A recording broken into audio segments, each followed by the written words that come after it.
Hi everybody, welcome to Cooking Uncovered, and I have promised to put on a video the best pastry recipe in the world. This is my mom's pastry recipe and I have been making this pastry pretty much all my life. And look at this. This is my original recipe in my little recipe to remember book that I got, I think, when I was 19 years old. And one of the first things I put in there, my mom's pastry recipe. So it's an amazing recipe and it works every time. So today I'm using my stand mixer. You can do this by hand, and if you did it by hand, all you would use is a pastry blender, one of these, and you would do this part by hand, and then you'd add the liquid and you'd form it into a ball in your hand. It's actually the same way. It's just that with a stand mixer, it's a lot easier. I'm going to get started with my recipe, and as I said, this is my mom's recipe. I've adapted it a little bit, but pretty much it's just as she did it like 45 years ago. So in this mixing bowl, I have half a pound of shortening. Now I do like to use vegetable shortening. You can use the blue box, the yellow box, it doesn't matter, just vegetable shortening. We in my family, we don't use lard anymore because of course we're trying to get away from the animal fats. So into the bowl goes the shortening. And then to that, I am going to add my 2.5 cups of flour. I think my daughter chickened out. I think she's downstairs. So I'm just going to let the bowl down. So 2.5, 2, and 1/2 cups of flour.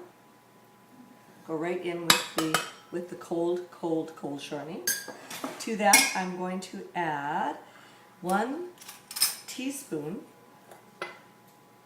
of brown sugar. So that's just your regular golden yellow sugar, 1 teaspoon. And that I want to add 1/2 teaspoon of salt. So really, like just, can you see that? Pinch of salt. In it goes. Great. And then I want to add some baking powder, and it doesn't take a lot. So about 1/4 teaspoon of baking powder. So do you see how I do that? I put it in, level it off, and that's my baking powder, 1/4 teaspoon of baking powder. So I've got brown sugar, I've got baking powder, I've got salt, and then I'm going to just mix this in my bowl just until the shortening is blended to the point where it's almost quarter size, and I'll show you that once I get this done. And don't be alarmed if your flour starts spewing all over your kitchen, because that's what usually happens. While I'm waiting, I'm going to crack 1 egg into a bowl, and let's just mix that up. And I can't use this whole egg because it's almost too much liquid. So what I'm going to do is I'm going to take half of it out, I'm going to pour it into another bowl, and I'm going to only use two tablespoons, oh that doesn't work, does it?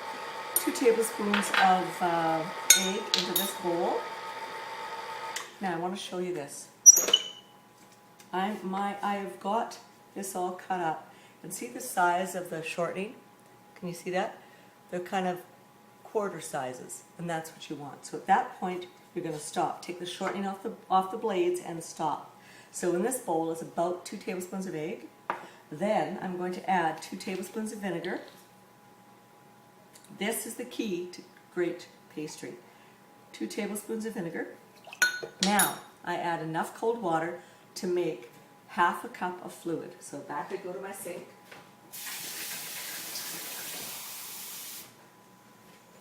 So now I've got 1/2 cup of fluid. My bowl goes up. And still, my pastry is, my shortening is still being cut in. Now the trick with any pastry, my mom would say, and I say, is you do not want to overmix. Once you've added the 1/2 cup of, oh that's too much. Once you've added the 1/2 cup of fluid, you need to just mix it enough so that it comes together. So 1/2 cup in, my bowl goes around, and I've got my parchment paper here. I'm just going to go on parchment, and I'm going to stop it. Now how long was that? 3 seconds? 2 seconds? Seriously, that's it. take your parchment paper, put it in front of you, take your beater off, and your pastry goes in onto your parchment paper because that's where you want to keep it. Take it all off your blade.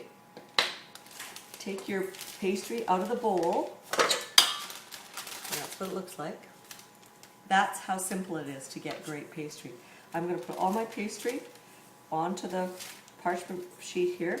This is where I get my hands into it. Now I'm not going to knead it. I'm just going to put it together so that it comes in one mass on my parchment paper. Don't play with it. Don't do anything to it. It's together. Now I'm going to wrap it in parchment like this. Wrap it in parchment into a plastic bag, into the cooler, into the fridge, and you let it rest. And this can stay in my fridge for 5, 6, 7 days.